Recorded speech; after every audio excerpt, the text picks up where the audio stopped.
ستاند او التكييف الدولابي، بيختلف اسمه من مكان لمكان. التكييف ده من الحاجات المحترمه، بيدي اتجاهات يمين وشمال. في ناس بتفضله عشان بتحطه في الاماكن المفتوحه زي الكافيهات، زي الكافيتريات، زي الاماكن المفتوحه الكبيره، بيشتغل معاك. ما عيبه ان هو بياخد مساحه او بياخد كورنر او حاجه زي كده، يعني لازم تبقى عامل حسابك انه تحطه في كورنر او تحطه في مساحه هياخد عندك حيز.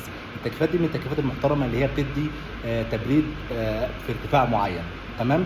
التكييف ده بتبدا قدراته من 2.5 حصان لحد 7.5 حصان. بيختلف اسعاره من شركه لشركه. من الشركات المحترمه اللي بتدي التكييف ده عندك التورنيدو، عندك اليونيون اير، عندك اليونيون اير، لا الكارير، في عندك الجري، في عندك شركات كتيره من التكييفات المحترمه اللي انصح بيها. سلام عليكم.